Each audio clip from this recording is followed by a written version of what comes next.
شاہزیب خانزادہ بھی ہمارے اس نشریات میں شامل ہو گئے ہیں۔ بے نظیر، آپ نے دونوں رہنماؤں کی بات سنی، کچھ اس طرح سے تو واضح وہ نہیں بتا رہے، لیکن اگر واقعی قومی اسمبلی سے الگ ہو جاتی تحریک انصاف تو بہت مشکل نہیں کھڑی ہو جائے گی متحدہ اپوزیشن کے لیے، جو کہ اب حکومت بن چکی ہے اب سے لے کر؟ دیکھیں، دیکھنا پڑے گا کہ صوبائی اسمبلیوں میں کیا فیصلہ کیا جاتا ہے، کیونکہ جنرل سیٹیں جو پی ٹی آئی کی بنتی ہیں ابھی نیشنل اسمبلی میں وہ تو تقریباً کچھ 100 سیٹیں ہیں، اور اتنا مشکل نہیں ہے الیکشن کمیشن کے لیے ان پہ بائی الیکشن کرانا۔ میں نے صبح بھی یہ ٹویٹ کی تھی کیونکہ میری کچھ ای سی پی میں کچھ لوگوں سے بات بھی ہوئی تھی، اور وہ یہی کہہ رہے تھے کہ ڈی لمیٹیشن کی ہمیں ضرورت نہیں ہے، وہ اگلے الیکشن کی بات ہو رہی ہے، ان پہ بڑی جلد الیکشن کمیشن جو ہے وہ تو پورے ملک میں ایک دن میں الیکشن کرا سکتا ہے، تو ان 100 سیٹوں پہ بھی بڑے آرام سے کرایا جا سکتا ہے۔ ہاں، اگر یہ بات اس طرف جاتی ہے کہ اسمبلیاں ڈیزالو کر دی جاتی ہیں، جیسے خیبر پختونخوا کی یا باقی اسمبلیوں سے استعفیٰ دے دیا جاتا ہے، تو پھر تھوڑا سا مشکل ہو سکتا ہے، اور جیسے آپ نے بھی بات کی کہ پھر اپوزیشن بھی نہیں ہوگی، تو الیکشن کمیشن کے 2 ممبران ہیں ابھی جو اپوائنٹ ہونے ہیں، اور وہ کنسلٹیشن سے ہوتے ہیں اپوزیشن لیڈر کے ساتھ بیٹھ کے، تو ایک ڈیڈ لاک ضرور بن سکتا ہے۔ اچھا، سعد رفیق صاحب نے کچھ حکومت سازی کی بھی بات کی، اور میں اس پہ تھوڑا سا بات کرنا چاہوں گی کہ ابھی ویسے فائنل فیصلے نہیں ہوئے،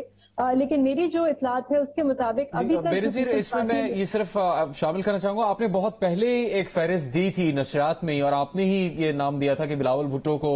وزیر خارجہ بنانے کی تجویز ہے۔ وہ جو اب فہرست اب سامنے آ رہی ہے اس میں بھی یہ نام ہے، لیکن آپ نے بہت دن پہلے بھی نشریات میں یہ بات بتائی تھی۔ جی، ابھی بھی جو منسٹری پیپلز پارٹی نے مانگی ہے وہ فورن منسٹری ہے، اور اگر بلاول بھٹو زرداری نہیں مانتے تو ہنا ربانی کھر صاحبہ کو بنایا جائے گا۔ اس کے علاوہ جو ابھی لیٹسٹ ڈیولپمنٹ ہے وہ یہ ہے کہ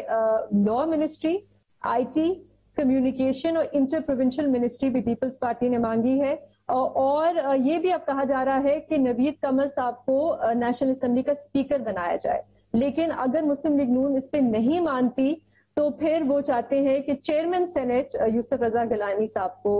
بنایا جائے۔ اور ایک اور چیز میں اس میں ایڈ کرنا چاہوں گی کہ ابھی تک جو اطلاعات ہیں وہ یہ ہے کہ شاید خاقان عباسی صاحب جو نئی کابینہ ہے اس کا حصہ نہیں بنیں گے۔ اچھا، شاہزیب صاحب کی طرف جاتے ہیں۔ شاہزیب صاحب، جیسے بتایا جا رہا ہے کہ کافی امکانات ہیں کہ فورن منسٹری پیپلز پارٹی کے پاس چلی جائے، اب خارجہ پالیسی کے حوالے سے جو نئی حکومت ہوگی وہ آپ کو کیا لگتا ہے پی ٹی آئی کی حکومت سے کس طرح مختلف ہوگی اگر یہ منسٹری پیپلز پارٹی کے پاس جاتی ہے؟ دیکھیے، ایک تو جو بے نظیر بات کر رہی ہیں اس کو اگر آگے بھی بڑھا کے دیکھیں تو جس طریقے سے نون لیگ جانی جاتی ہے ایک بہتر فائنینس ٹیم کے لیے، اور ایک بہتر دیگر جو معاملات ہیں معیشت سے منسلک، چاہے وہ آئل اینڈ گیس سیکٹر ہو، دیگر معاملات ہوں، اس کے لیے کہ ان کے پاس بہتر ٹیم ہے، تو واقعی پاکستان پیپلز پارٹی کے پاس فورن آفس کے پوائنٹ آف ویو سے ہم دیکھیں تو ہنا ربانی کھر صاحبہ ایک بہتر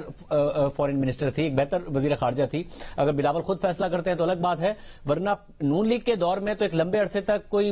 مستقل وزیر خارجہ ہی نہیں تھا، بالکل آخر میں جا کے خواجہ آصف صاحب کو بنایا گیا۔ تو جو فورن آفس کا معاملہ ہے، میرا خیال ہے پاکستان پیپلز پارٹی کو اگر وہ وزارت ملتی ہے تو ہنا ربانی کھر صاحبہ ایک بہت بہتر فورن منسٹر ہوں گی، بامقابلہ ان آپشنز کے جو کہ نون لیگ کے پاس موجود ہیں، کسی بھی دوسری جماعت کے پاس موجود ہیں۔ جس طرح معاملہ آگے بڑھ رہا ہے، ہمیں یہ ضرور نظر آ رہا ہے کہ اس حکومت کے لیے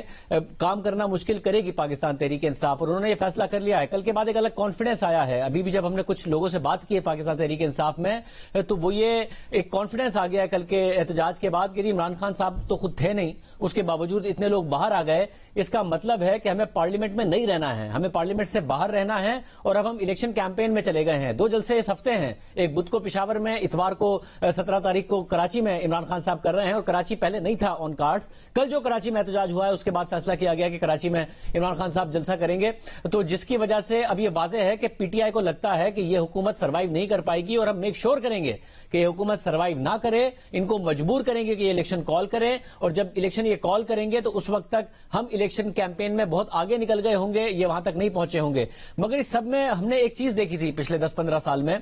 کہ نظر آتا تھا کہ نون لیگ نے پاکستان پیپلز پارٹی کے خلاف الیکشن لڑا، پورا بیانیہ بنایا کہ انہوں نے معیشت تباہ کر دی ہے، سب کچھ ہوا، مگر ایک بڑی سموتھ ٹرانزیشن تھی۔ یہ نہیں تھا کہ میرا اسپیکر اس وقت موجود نہیں ہوگا، میرا صدر آپ کے صدر سے استعفیٰ حلف نہیں لے گا۔ یہ ایک عجیب سی سچویشن نظر آ رہی ہے جس میں اسپورٹس مین اسپرٹ بالکل بھی نہیں نظر آ رہا کہ پہلے ڈپٹی اسپیکر ایک رولنگ دیتے ہیں، کہتے ہیں کہ جی میں نے جو حقائق دیکھے ہیں اس کے نتیجے میں کہہ رہا ہوں، وہ عدالت کے ذریعے غیر آئینی ثابت ہوتی ہے، تو پھر اسپیکر آتے ہیں اور اسپیکر کہتے ہیں کہ میں تو نہیں عدم اعتماد کنٹینیو کر سکتا، میں استعفیٰ دیتا ہوں، اور بعد میں پتہ چلتا ہے کہ ڈپٹی اسپیکر نے جو رولنگ دی تھی جو کہ انکانسٹیٹیوشنل تھی، انہوں نے وہ دیکھا ہی نہیں تھا خط. کابینہ کا تھوڑی دیر پہلے اس دن اجلاس ہوا اور اس میں اس کو ڈی کلاسیفائی کیا گیا تھا. پھر ڈپٹی اسپیکر آتے ہیں، وہ کہتے ہیں میں الیکشن نہیں وہ کر سکتا کیونکہ میں نے حقائق دیکھ لیے ہیں، تو حیات صادق صاحب کو کرنا پڑتا ہے.